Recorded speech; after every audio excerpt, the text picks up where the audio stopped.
जिस प्रकार आपको हिस्ट्री में सिंपल और आसान क्वेश्चन पूछे गए, जस्ट उसी टाइप के क्वेश्चन आपको इकोनॉमिक्स एंड अर्थशास्त्र में पूछे जाएंगे। आपके पास जो भी नोट्स है, सब्जेक्टिव क्वेश्चन ऑब्जेक्टिव क्वेश्चन का जो भी नोट्स है उसको स्टडी करेंगे। अच्छा तरह से फोकस करके स्टडी करना है। देखिए अंदर से क्वेश्चन पूछे जाते हैं। ज्योग्राफी में अंदर से क्वेश्चन पूछा गया तो बहुत सारे विद्यार्थी बोल रहे थे कि सर हमसे बहुत सारे क्वेश्चन से सोल्व नहीं हुए, तो वो सभी क्वेश्चन आपका अंदर से पूछा गया है और मैं थ्योरी पूरा तरह से क्लियरली आप लोगों को पढ़ा दिया हूं। तो और इस वीडियो के अंतर्गत जितने सारे क्वेश्चन को हम लोग सोल्व करेंगे इकोनॉमिक्स के, ये सभी क्वेश्चन आपका टॉप सेलेक्टेड क्वेश्चन है। सभी क्वेश्चन को कवर करेंगे। वीडियो को शुरू से लेकर लास्ट तक देखेंगे। जो भी क्वेश्चन अगर मिस्टेक होता है, अगर याद नहीं होता तो एक बार ध्यान से देखेंगे उसको, ठीक है। और अपने दोस्तों में प्लीज एक बार जम करके शेयर कर देंगे। 8 तारीख को आप फिर से एग्जाम देने जा रहे हैं 100 मार्क्स इकोनॉमिक्स के। तो चलिए स्टार्ट करते हैं। सबसे फर्स्ट क्वेश्चन आपका स्क्रीन पर, यदि अर्थव्यवस्था में सभी लोग अपने बचत की प्रवृत्ति को बढ़ा देते हैं तो अर्थव्यवस्था की जो कुल बचत होगी वो क्या होगी। सबसे पहले आप ये समझिए कि अर्थव्यवस्था की जो कुल बचत होती है उसकी गणना कैसे की जाती है। तो लोगों की जो बचत प्रवृत्ति होती है उसी से न की जाती है। तो लोगों की बचत प्रवृत्ति अगर बढ़ेगी तो अर्थव्यवस्था की जो कुल बचत है वो भी बढ़ेगी, वृद्धि होगी। तो ऑप्शन ए राइट आंसर हो जाएगा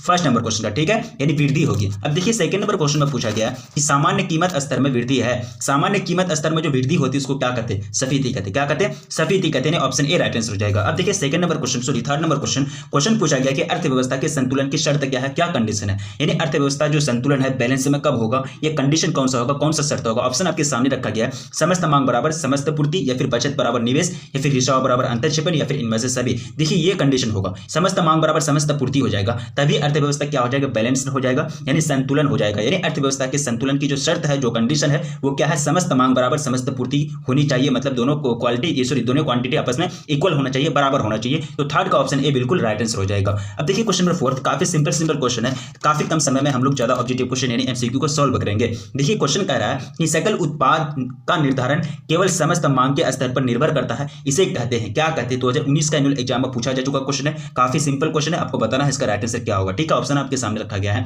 प्रभावी मांग का सिद्धांत, या फिर स्वायत्त व्यय का सिद्धांत, या फिर गुणक का सिद्धांत, या फिर इनमें से कोई नहीं। देखिए इसको जो कहते हैं, क्या कहते हैं, प्रभावी मांग का सिद्धांत कहते हैं। क्या कहते हैं इसको, प्रभावी मांग का सिद्धांत कहते हैं। यानी सकल उत्पाद का निर्धारण केवल समस्त मांग के स्तर पर निर्भर करता है, इसे कहते हैं प्रभावी मांग का सिद्धांत। तो ऑप्शन ए राइट आंसर हो जाएगा फोर्थ नंबर क्वेश्चन का, ठीक है। अब देखिए क्वेश्चन नंबर 5, क्वेश्चन पूछा गया कि प्रतिष्ठित रोजगार सिद्धांत के बारे में निम्नलिखित में कौन सा कथन सही है, ठीक है। ऑप्शन आपके सामने है, अर्थव्यवस्था सदैव पूर्ण रोजगार की स्थिति में रहती है, या फिर अर्थव्यवस्था में अति उत्पादन अथवा निम्न उत्पादन की संभावना नहीं होती है, ए और बी दोनों, या फिर इनमें से कोई नहीं। देखिए इसका जो राइट आंसर जो हो जाएगा वो हो जाएगा ए और बी दोनों। क्या हो जाएगा, अर्थव्यवस्था में सदैव पूर्ण रोजगार की स्थिति बनी रहती है, अर्थव्यवस्था में अति उत्पादन अथवा न्यून उत्पादन की संभावना नहीं होती है। तो ऑप्शन सी राइट आंसर हो जाएगा, ठीक है। ऑप्शन क्या हो जाएगा, सी राइट आंसर हो जाएगा पांचवां नंबर क्वेश्चन का, ठीक है। प्रतिष्ठित रोजगार सिद्धांत के बारे में ये कथन है, दोनों कथन, यानी ए और बी में जो स्टेटमेंट दिया गया है ये कौन सा सिद्धांत के बारे में है, प्रतिष्ठित रोजगार सिद्धांत से रिलेटेड ये दोनों कथन है। तो दोनों कथन आपका सही हो जाएगा, ठीक है। अब देखिए क्वेश्चन नंबर 6, क्वेश्चन क्या पूछा गया, काफी सिंपल क्वेश्चन है। क्वेश्चन करा कि केंद्र सरकार रोजगार सिद्धांत निम्नलिखित में किस पर निर्भर करता है। 2017 के एनुअल एग्जाम में पूछा जा चुका क्वेश्चन है। देखिए इनमें से जितने भी क्वेश्चन होंगे,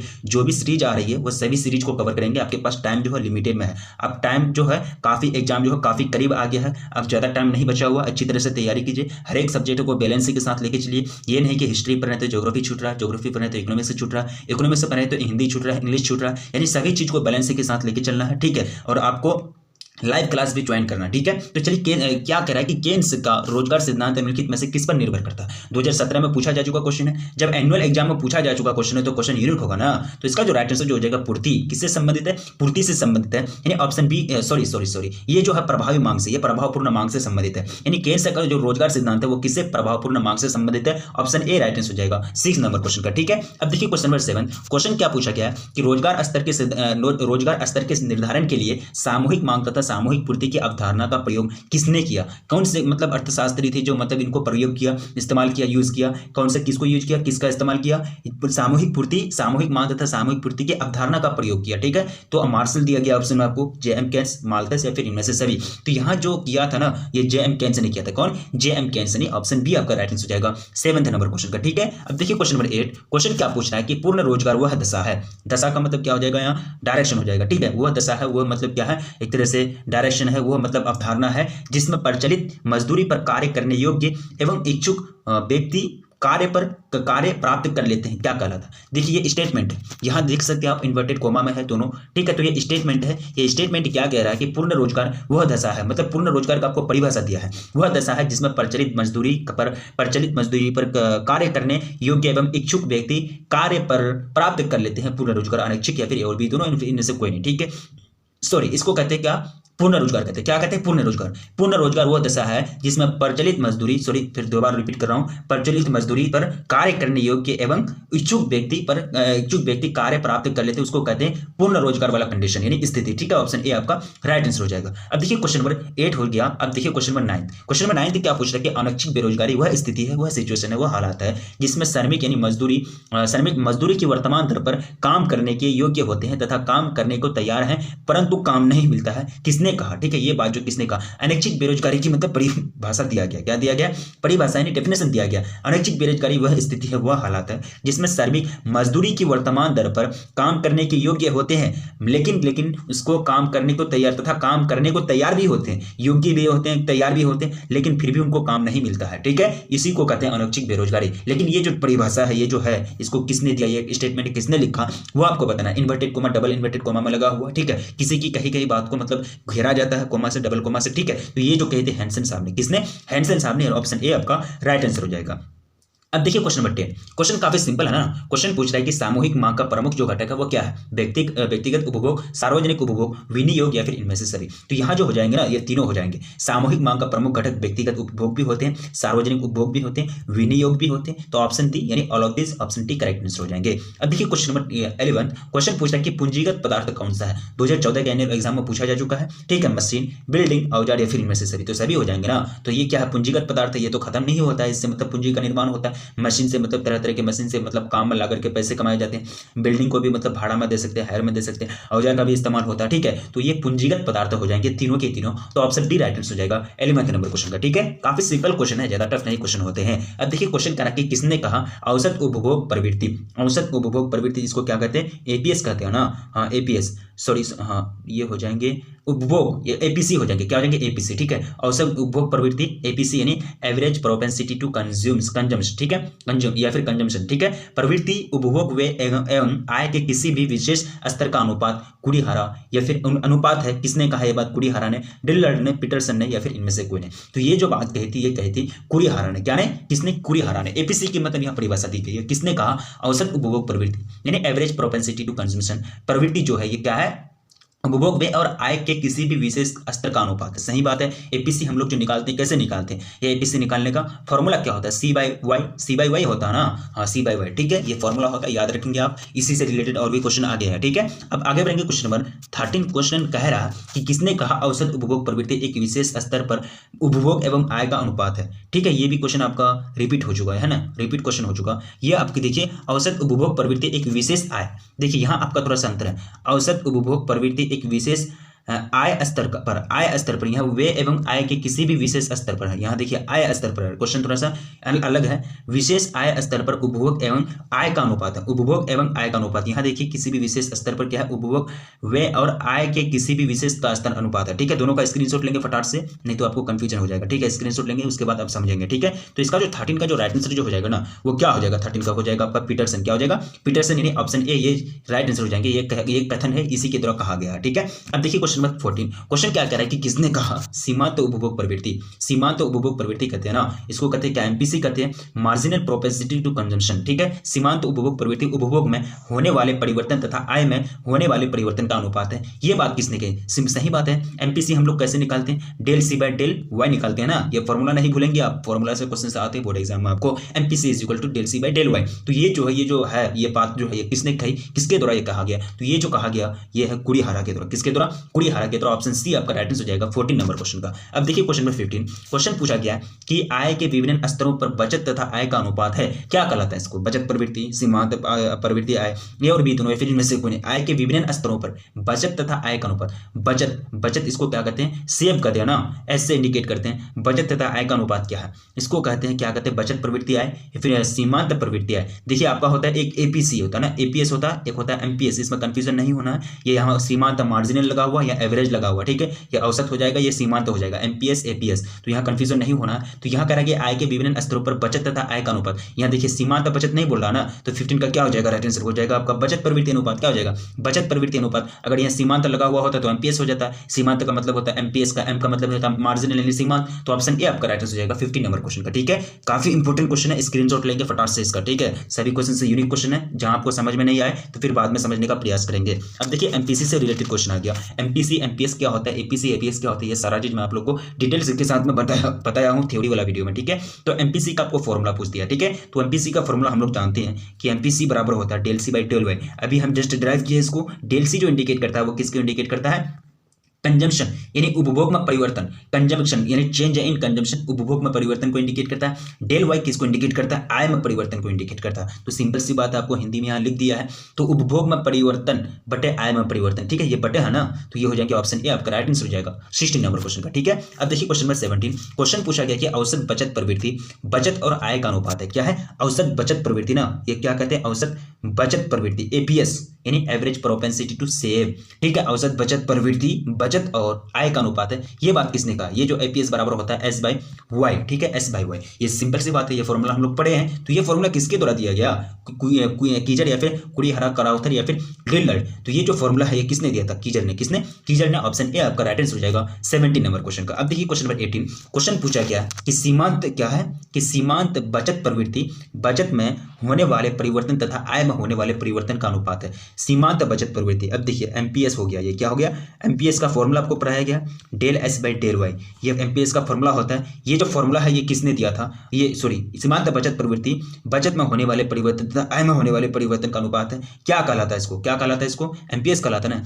तो हो जाएंगे सीमांत बचत प्रवृत्ति, तो सीमांत बचत प्रवृत्ति दिया है, तो ऑप्शन बी आपका राइट आंसर हो जाएंगे। अब देखिए क्वेश्चन नंबर 19। क्या पूछा है क्वेश्चन कि किसके अनुसार ब्याज के अभिप्राय, ब्याज से अभिप्राय नहीं, ब्याज से मतलब किसी निश्चित समय के लिए तरलता के परित्याग से प्राप्त होने वाला पारितोषिक है, ठीक है, मार्शल किन्स से फिर कार्बर या फिर इनमें से कोई। तो ये जो हो जाएंगे, ये हो जाएंगे केन्स साहब, यानी जॉन मेनार्ड किन्स की बात की जा रही है। तो ऑप्शन बी आपका राइट आंसर हो जाएगा। अब देखिए क्वेश्चन नंबर 20। क्वेश्चन क्या पूछ रहा है कि सफेदिक अंतराल को ठीक करने के लिए प्रमुख राजकोषीय उपाय कौन से है। प्रमुख राजकोषीय उपाय जो मतलब बेस्ट तरीका है, बेस्ट मेथड है, वो कौन सा होगा, तो वो आपको बताना है। तो यहाँ जो राइट आंसर जो जाएगा वो जाएगा तीनों के तीनों, यानी सार्वजनिक व्यय में कटौती भी है, करों में वृद्धि भी है, सार्वजनिक ऋणों में वृद्धि भी, यानी ये तीनों के माध्यम से सफेदिक अंतराल को ठीक किया जा सकता है। ये प्रमुख राजकोषीय उपाय है तीनों के तीनों। तो ऑप्शन डी आपका राइट आंसर हो जाएगा 20 नंबर क्वेश्चन का, ठीक है। अब देखिए क्वेश्चन नंबर 21। क्वेश्चन क्या पूछ रहा है, ओह काफी सिंपल क्वेश्चन है। क्वेश्चन कह रहा है कि सफेदिक अंतराल को ठीक करने के लिए प्रमुख मौद्रिक उपाय, यहाँ हम क्या पढ़े, राजकोषीय उपाय, इसका भी फटाफट से स्क्रीनशॉट लेंगे, कंफ्यूजन नहीं होना है।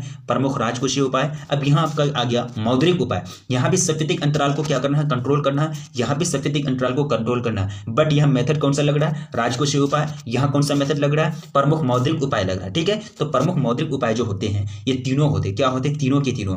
बैंक दर में वृद्धि भी करके खुले बाजार में प्रतिभूतियों को बेचना, उसके बाद होता है नकद कोष अनुपात में वृद्धि, ये तीनों के माध्यम से ये जो होता है सफेदिक अंतराल को ठीक किया जा सकता है। ठीक करने के लिए प्रमुख उपाय है मौद्रिक उपाय। तो ऑप्शन डी आपका राइट आंसर हो जाएगा 21 नंबर क्वेश्चन का। अब देखिए क्वेश्चन नंबर 22। क्वेश्चन काफी सिंपल है। क्वेश्चन पूछ रहा है कि अर्थव्यवस्था में आर्थिक अस्थिरता को व्यक्त करते हैं। आर्थिक अस्थिरता, और स्थिरता का मतलब समझते हैं, आर्थिक हलचल भी बोल सकते हैं, ठीक है। न्यून मांग या फिर अतिरिक्त मांग, ए और बी दोनों या फिर इनमें से सभी। तो यहाँ जो राइट आंसर जो हो जाएगा ना, ये हो जाएगा न्यून मांग भी और अतिरिक्त मांग भी। तो ऑप्शन सी आपका राइट आंसर हो जाएगा, ए और बी दोनों। अब देखिए क्वेश्चन नंबर 23। क्वेश्चन 23 क्या बोल रहा है, क्वेश्चन कर रहा है कि निम्नलिखित में कौन प्रत्यक्ष कर के उदाहरण, अप्रत्यक्ष कर, ठीक है, प्रत्यक्ष कर, उसके बाद प्रत्यक्ष कर आपको पढ़ाया गया, हर एक चीज आपको पढ़ाया गया, ठीक है। आयकर, उपहार कर या फिर संपत्ति कर या फिर इनमें से सभी। तो तीनों के तीनों प्रत्यक्ष कर हैं, डायरेक्टली आपको सरकार को पे करना पड़ता है। आयकर भी हो गया, उपहार कर भी हो गया, संपत्ति कर, तीनों के तीनों है। तो ऑप्शन डी राइट आंसर हो जाएंगे ना 23 का नंबर क्वेश्चन का। अब देखिए क्वेश्चन नंबर 24। क्वेश्चन नंबर 24 आपका स्क्रीन पर।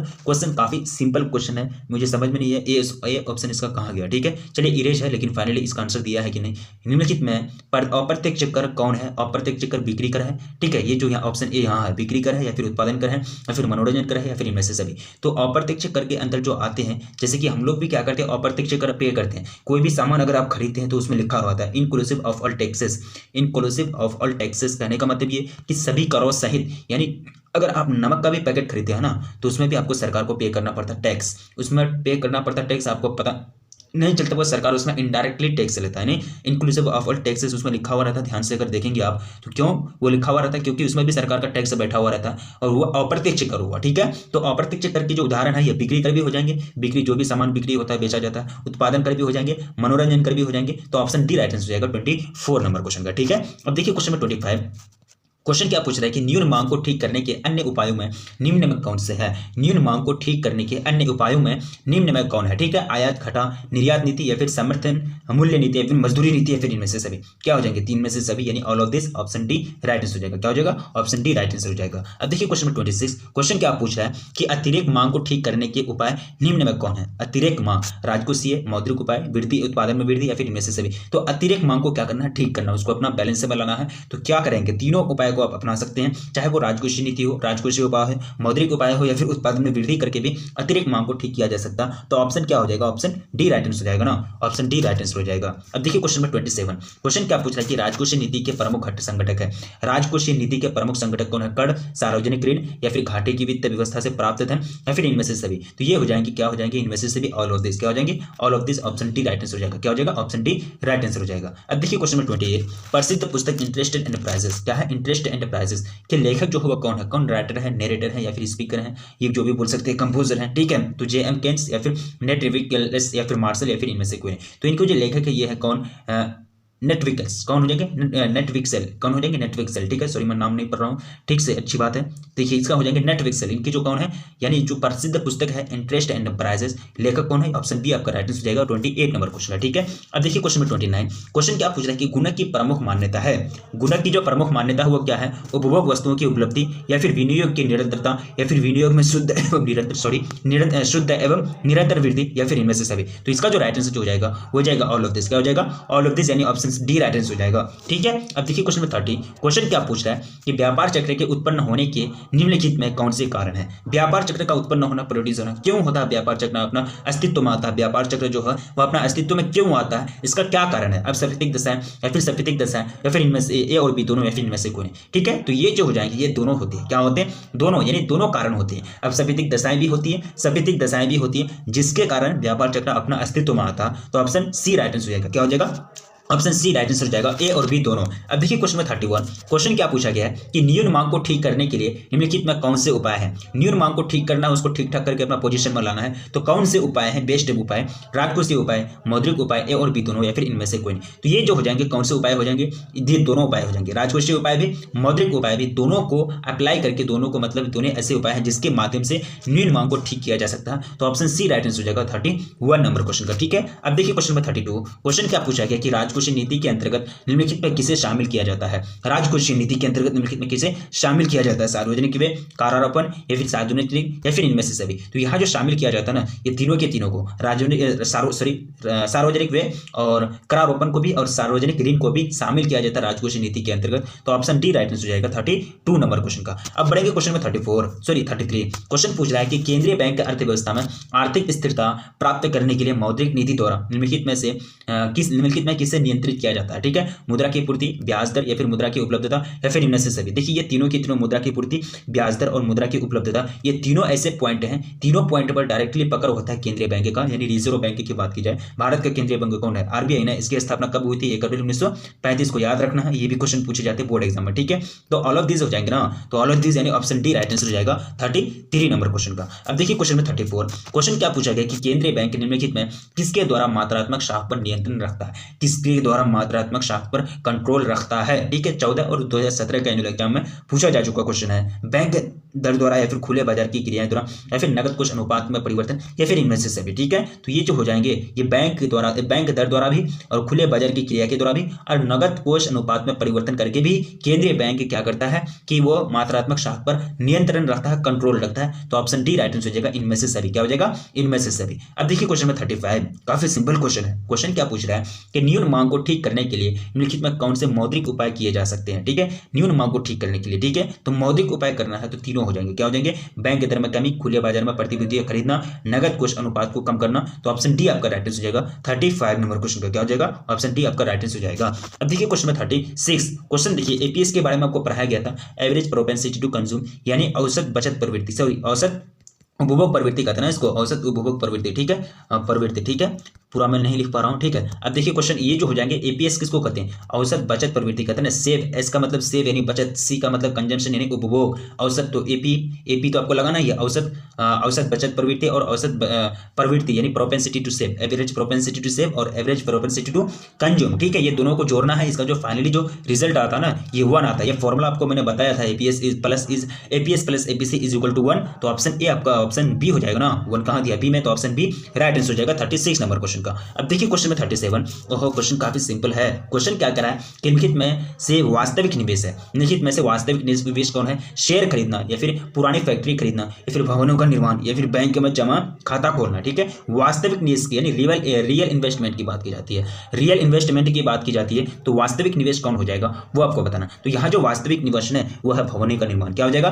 भवन का निर्माण करना ही क्या कहलाएगा, वास्तविक निवेश कहलाएगा, तो ऑप्शन सी राइट आंसर हो जाएगा 37 नंबर क्वेश्चन में, ठीक है। अब देखिए क्वेश्चन नंबर 38, ओहो काफी सिंपल है। क्वेश्चन क्या पूछा गया कि निवेश के निर्धारक घटक कौन से हैं, निवेश के निर्धारक घटक मतलब उसको निर्धारण करता है कि कितना निवेश करना है नहीं करना है, उसमें बहुत बड़ा फैक्टर है, ये बहुत बड़ा फैक्टर के रूप में ये रोल निभाता है, वो आपको चूज करके निकालना। ऑप्शन आपके सामने रखा गया है, ब्याज की दर या फिर पूंजी की सीमांत क्षमता, ए और बी दोनों या फिर इनमें से कोई नहीं, ठीक है। तो यहाँ जो हो जाएंगे ये ए और बी दोनों, ये हो जाएंगे ब्याज की दर भी और पूंजी की सीमांत क्षमता भी, ये दोनों है निवेश के निर्धारक, ये दोनों के माध्यम से निवेश का निर्धारण होता है, कितना निवेश किया जाए कितना नहीं किया जाए, ब्याज की दर पर भी निर्भर करता है और पूंजी की सीमांत क्षमता पर भी निर्भर करता है, तो option D finally right answer हो जाएंगे 38 नंबर क्वेश्चन का, ठीक है, ऑप्शन सी। अब देखिए क्वेश्चन नंबर 39, केन्स के अनुसार विनियोग से अभिप्राय, यानी केन्स है यानी जॉन मेनार्ड केन्स की बात की जाती है, तो जॉन मेनार्ड केन्स के अनुसार जो विनियोग है उनके अनुसार क्या है वो आपको बताना है, वित्तीय विनियोग है या फिर वास्तविक विनियोग है, ए और बी दोनों या फिर इनमें से कोई नहीं। तो ये जो है ना ये क्या हो जाएंगे, वास्तविक विनियोग, यानी केन्स के अनुसार जो विनियोग है वो क्या है, वास्तविक विनियोग है, यानी ऑप्शन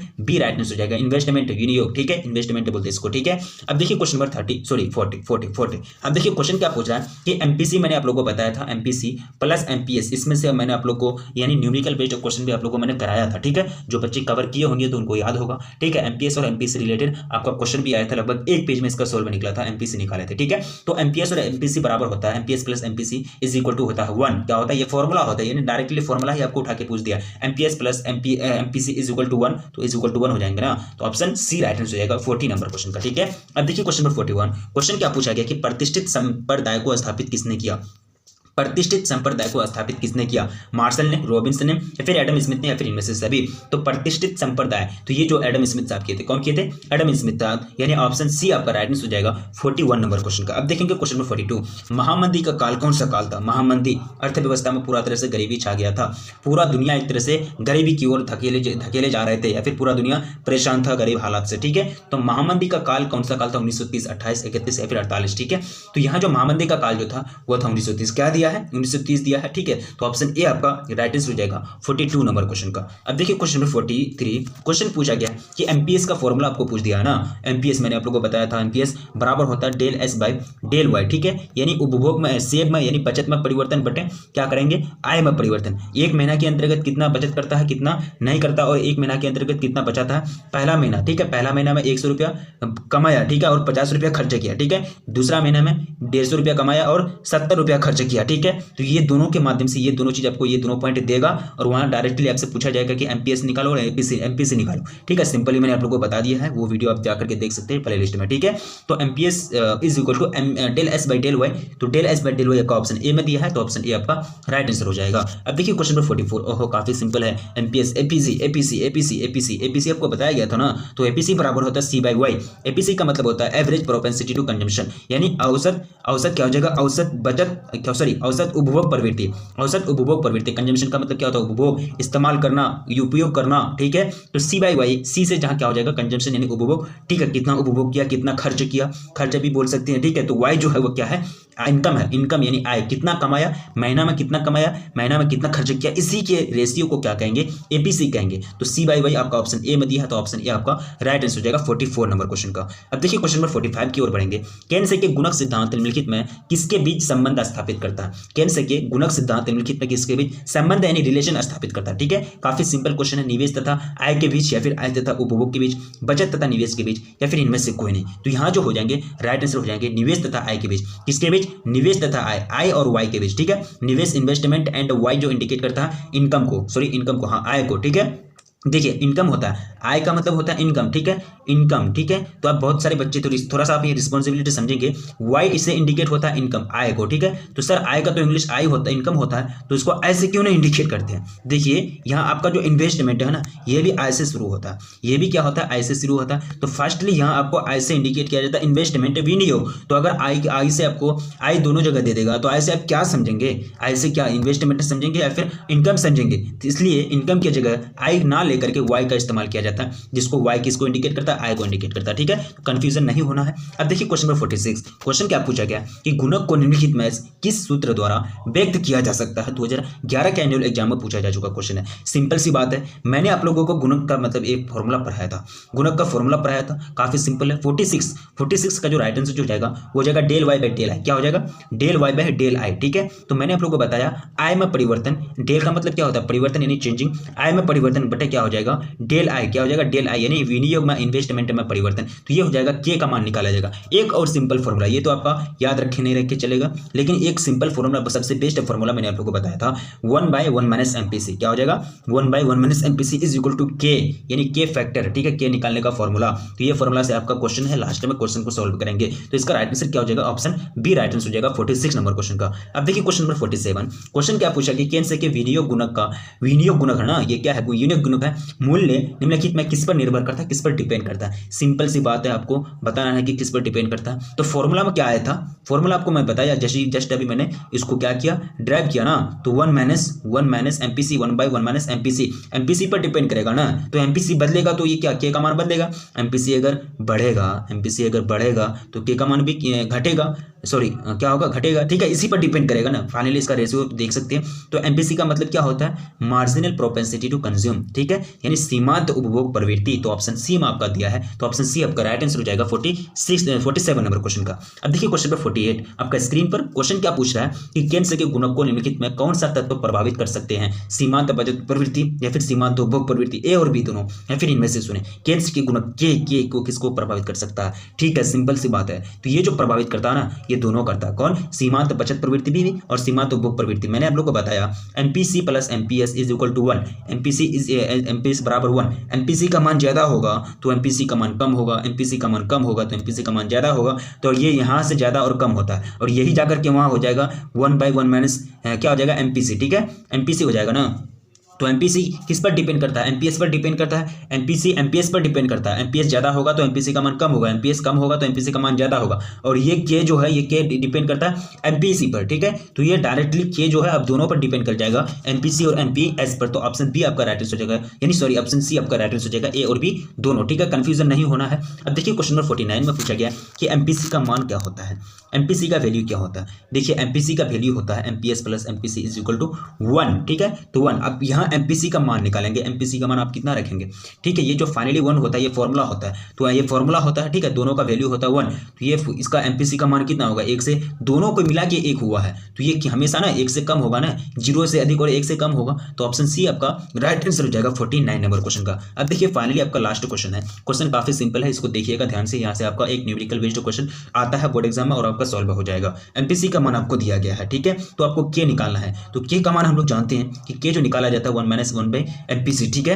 सॉरी 1/1 माइनस एमपीसी, ठीक है, ये फॉर्मूला होता है, एमपीसी आपको दिया गया है। तो क्या करेंगे 1/1 माइनस एमपीसी, तो 1/1 माइनस क्या करेंगे 0.5 करेंगे, ठीक है, सॉरी 0.5 करेंगे तो कितना निकलेगा 1/0.5 निकलेगा। एक में 0.5 को घटा देंगे तो कितना बचेगा 0.5 ही बचेगा ना। तो फाइनली इसका निकलेगा 1/1/1 कितना हो जाएगा, भागा देंगे इसको 0/5 करेंगे इसको, ठीक है, यहाँ पॉइंट उड़ाएंगे इसको तो 10 आएगा, ठीक है। तो ये हो जाएगा 1/1 भागा हो जाएगा 5/10, यानी इसको हम कट करके 1/2 लिख सकते हैं, ठीक है। तो 1/1 भागा 1/2। अब ठीक है, इसको हम क्या करेंगे ऊपर करेंगे 1/1 इंटू 2/1 हो जाएगा। तो 1/1 इज क्या हो जाएगा 1 हो जाएगा, 1 इंटू 2 बराबर 2 हो जाएगा, ठीक है। देखिए इसको कैसे सोल्व किया आपको समझना है। तो 2 निकलाना है, तो ऑप्शन सी आपका राइट आंसर हो जाएगा। एमपीसी का गुणक कितना निकलेगा, एमपीसी अगर 0.5 है तो गुणक के 2 निकला, ठीक है, तो ऑप्शन सी आपका राइट आंसर हो जाएगा, ठीक है। तो क्या हो जाएगा ऑप्शन सी राइट आंसर हो गया, ठीक है। तो फाइनली आपका 50 क्वेश्चन सॉल्व हुआ। तो सभी क्वेश्चन से काफी इंपॉर्टेंट क्वेश्चन है, इनमें कोई ऐसा क्वेश्चन नहीं जो आपका बोर्ड एग्जाम में ना पूछा गया हो। ये सभी क्वेश्चन बोर्ड एग्जाम से रिलेटेड है, यहाँ से बहुत सारे क्वेश्चन डायरेक्टली बोर्ड एग्जाम में पूछे जाएंगे।